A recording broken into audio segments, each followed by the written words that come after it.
Brothers and sisters, a little longer than a children's minute, but you never know what comes out of the mouth of babes.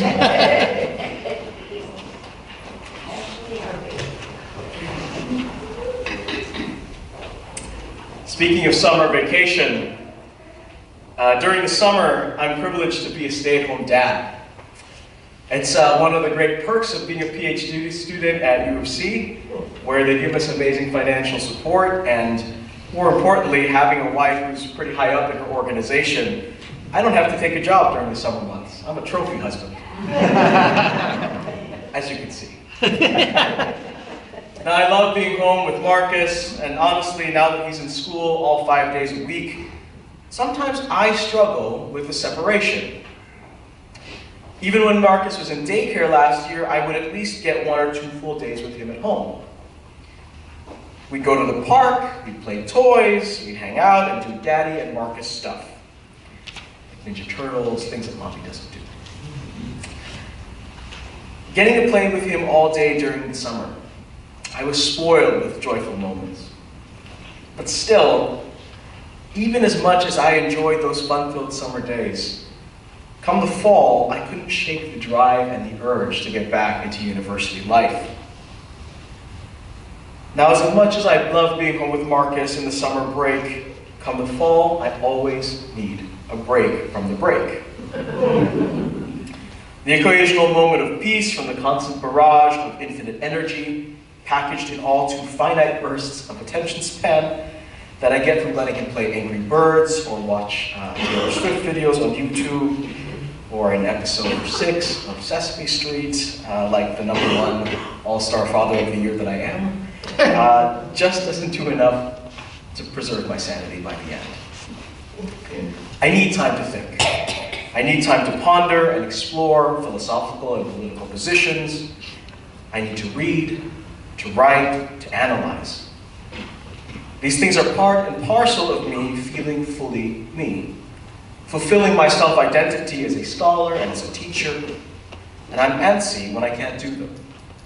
In other words, beloved, I need to go do some work to find some rest.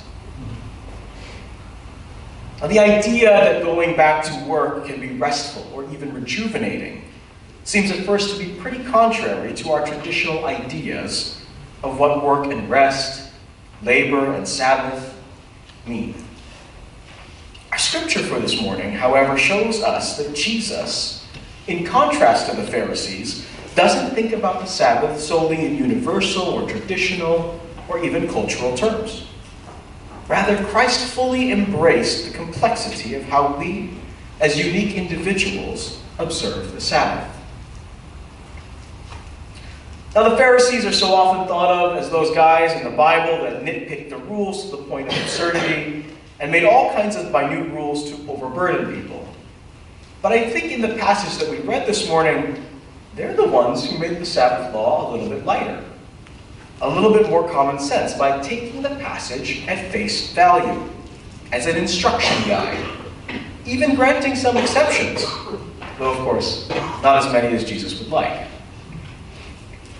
As the Pharisees see it, the command is pretty straightforward. In Deuteronomy, it says, 6 days you shall work and do all your tasks. On the 7th day, the Sabbath day, you shall rest. And you shall let everyone else around you, your sons and your daughters, your male and female servants, your oxen, and even those immigrants who do the jobs that real Israelites won't take, they get to rest too. It's a command. Rest. Don't do work. It doesn't specify these tasks as okay, and this is not. Some people want to say that the command about production and non-production in terms of an economy is that the spirit of the command. But I think that the passage is pretty clear. It says, you have 6 days for all your tasks, productive or not.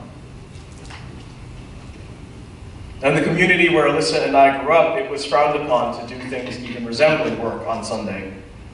I remember a big controversy ensued when the English teacher at our high school was seen cutting his own grass with a riding mower on Sunday. Now, it's not quite Orthodox Jewish, where you had to cook Sabbath meals before the sundown. But things like going out to brunch, shopping, or for some even watching football was frowned upon. Even if you weren't working, you made someone else work for your entertainment.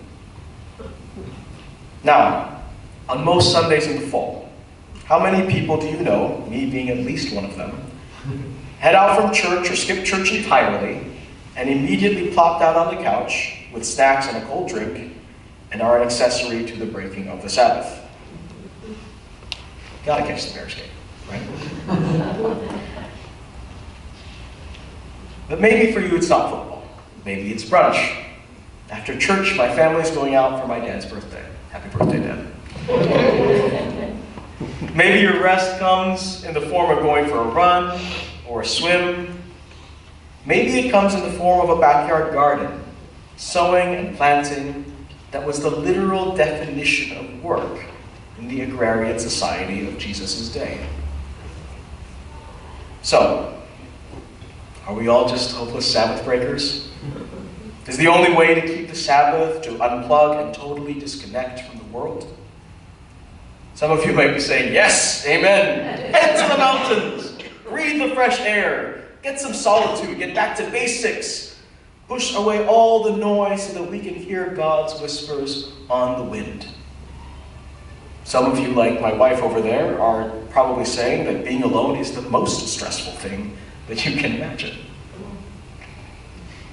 I think the point to be made here is that rest looks different to different people at different times. What was sowing and planting in Jesus' day is simple gardening in ours. What it means to unplug from our daily labor and tasks doesn't come in the form of doing something or not doing something this day or that day. Indeed, sometimes rest comes in the form of forming deeper and stronger connections with another human being. Sometimes it comes in the form of totally zoning out. Sometimes rest comes when we leave our phones and emails behind, go out to a nice dinner, or God willing, a beautiful beach somewhere, and get intimate with our deepest loves and the God that binds us. Sometimes it's 2 hours of binge-watching TV. Now we have to be careful. This idea that rest is different for different people at different times isn't just a justification from the life that we live in our modern, mediated, capitalistic context. I'm reading back on what is basically a pretty biblically straightforward command. But I think our thinking through how to make this command feasible and practical for our modern lives is in the best tradition of our spiritual commitments. Jesus said as much to the Pharisees when they questioned him about his disciples keeping, or in their minds, not keeping, the Sabbath. In our passage, the Pharisees call Jesus out and say that he and his disciples don't keep the Sabbath. He and his disciples walk through a field and gather some grain to eat because they're hungry. Now, for all intents and purposes, this is exactly and specifically what the commandment is trying to prevent, harvesting. Later on in the passage, they question him about his healing of a man on the Sabbath. These are both work. I mean, when a doctor goes in to heal on the Sabbath, there's no real way of saying that that isn't work. Just check your doctor's bill. Jesus doesn't say in the passage either that, I'm on flex time Sabbath. I'm working today, but I'm going to make sure that I'm going to take my Sabbath on Monday. He doesn't negotiate. He doesn't get technical and say, well, this is service industry and not true manual labor. He doesn't play the Pharisees' technicality and legal interpretation-laden game. Rather, Jesus points back to the spirit of the Sabbath, to its reason for being in the first place. After he heals on the Sabbath, he says very clearly that the Sabbath was made for human beings, not human beings for the Sabbath. He points to a starving David eating the sacred bread set apart for the service of God. He points to priests on call in the synagogue. He points to sheep and oxen falling into wells and people who need to be healed. He points to individual human beings and their individual human concerns. Now, beloved, it shouldn't be news to us that while we are all commonly human, God's will for us is not to find the lowest common denominator and erase our differences, meet our singular common need.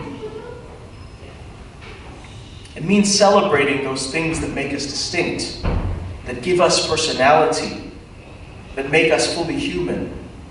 And that means also, then, that what we need to do to rest is distinct and individual. Healing, producing, running, gardening, sleeping, TV, Facebook, texting, or tweeting. We can find rest in all of these things. And at the same time, we can be a slave to all of these things. But John, you might say, doesn't the commandment tell us that the Sabbath day is holy unto the Lord? That our rest is not for our own sake, but for God's? Well, Jesus clears this up a little bit for us too. He says, after he and his disciples walked through the field and gathered grain, that he, Jesus, is Lord of the Sabbath. What's interesting is that when he says that he is Lord of the Sabbath, Jesus does not assert his godhood. He doesn't say, I'm God, I made everything, I can do what I want. Rather, he says, I am the Son of Man, and the Son of Man is the Lord of the Sabbath. The Son of Man, the human being with human needs that is God. Jesus, the Son of Man, is Lord of the Sabbath. The Sabbath, then, is concerned with human good, because the Lord of the Sabbath is human. So the question remains, if rest is different things for different people, if I can exert effort, if I can run, read, or analyze, or do woodworking, build something, and all of those things can be rest, what's the difference between work and rest? Why do we even have a command? How can something that drains me like physical activity, like walking through a field and picking up grain, or even responding to an emotional text or tweet from a friend, that is itself a modern form of healing, if that can be Sabbath rest, why do we need the command for 6 days of labor and 1 day of rest? More importantly, if that can be keeping the Sabbath, can I ever say no? Can I ever get up to the mountains? Can I ever turn off my ringer or my email notifications? Can I put on some Sesame Street and live in peace without hearing Daddy every 30 seconds? Or do I just have to suck it up and find the attitude of rest in the work? What if I really do just need to sleep and recharge? Family, first of all, let's unplug ourselves from the notion that rest is just about recharging. We don't rest on Sunday so that we can work efficiently on Monday. Recharging may be a part of rest, and even sometimes a necessary part, but it is not the essence of rest. That's why we can run, garden, watch football, and take care of the kids and be exhausted when we go to work on Monday, and still feel and be rested. That's also why we can sleep all weekend and yet feel unsettled and restless on Monday. 6 days labor and 1 day rest isn't our natural biorhythm. Rather, the 6 days of labor and 1 day of rest is a symbol from the creation itself. God created the world in 6 days, 6 days of animals and plants, that eventually God would give to God's last creation, human beings, to meet their needs and to help them live. And on the seventh day, God rested. But the Sabbath rest doesn't begin because God gets tired, because there is only so much power that God can expend. God is infinite. God's power is infinite. And while we might need to recharge, God does not. And even when we recharge, it may not truly be rest. How many times have you fell into the coma of exhaustion, recharging because you've literally expended every last bit of energy, because you've nothing left to give and yet so much yet to do. This kind of sleep isn't restful. It's restless. We wake up charged enough for the work at hand, but deep down we're weary to our bones. No, rest is not about recharging. Not for us, and certainly not for God. Rather, rest, God's rest, God's seventh day begins when he looks at the creation, at the birds, at the plants, at the human beings, and says, and declares it good. My labor, says God, is good. It has meaning. It has purpose. It is not simply that God is caught up in meeting needs. God takes a step back and says, it is good that those needs are met. God enjoys God's creation.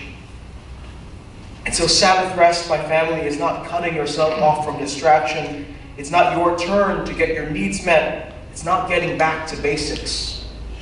I mean, it may take the form of any one of those things, but the essence of rest is not found in the activities we do or don't do. It is found in the goodness of God. Any activity may be restful, and it may be also laborious. Even the same activity. You might go on a run and find the first 2 miles restful, a de-stressor, and the third one a chore. And then even to look back at the whole thing when you're done and feel that it was rest. Rest then is that moment when in whatever we do, we take a step back and say to ourselves, it is good. The runner Eric Liddell, made famous in Chariots of Fire, once said, I believe God made me for a purpose, but he also made me fast. And when I run, I feel his pleasure. Liddell isn't denying purpose, but he's saying that when he runs, he feels God's pleasure. So in whatever we do, when we feel God's pleasure consciously or unconsciously, we affirm with God in that first Sabbath that what we have done is good, and we join in the rest of God. Now, sometimes to rest, we do need to walk away from the labor. Turn off our devices, unplug from the expectations of Facebook likes and tweets and work, and turn to the things that we can do without us, the people and things, including our own selves, we can't do without our mindfulness. But sometimes, to get Sabbath rest, to the pronouncement that things of God and God's creation are good as he declared before the world was racked with sin, means recognizing that all is not quite ready. Sometimes getting to Sabbath rest means marching on a Saturday in downtown Chicago for the rights of women. Sometimes the rest of full communion with God means that we move our feet to calm our hearts. Frederick Douglass once said that he prayed for 20 years, but never got an answer until he prayed with his legs. Sometimes, brothers and sisters, Sabbath rest means making the declaration that you and yours are good to God. Sometimes it means going to work, taking the time to heal someone mentally, physically, spiritually. Unplugging your phone from sitting idle on the charger and texting a note of encouragement, or calling that friend who needs to hear someone's voice and know that they are loved. We rest to stay connected to our families and friends. And sometimes we wander into solitude to remind ourselves that even without our constant attention, God and God's creation remains good. So beloved, when the Bible says rest yourselves and rest your family, and rest your animals, and let your whole community down to the alien and the stranger rest, don't let the command to rest become itself a burden. But don't let it become an excuse to unburden yourselves of the needs of others. People can't rest if their needs aren't met. Rather, rest means to include everyone in the knowledge that work for work's sake, or even for the sake of providing for everyone's need, while important, is not the essence of life or what makes it meaningful.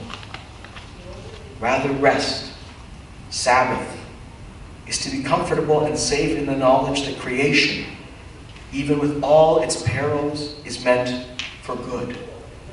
That you, with all your faults and needs, are good. And that God, who holds the world, declares that you are good and will make all things good in his time.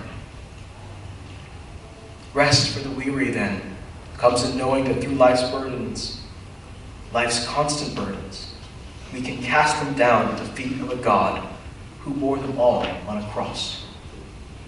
We rest easy in the presence of our enemies because we know our shepherd does not slumber.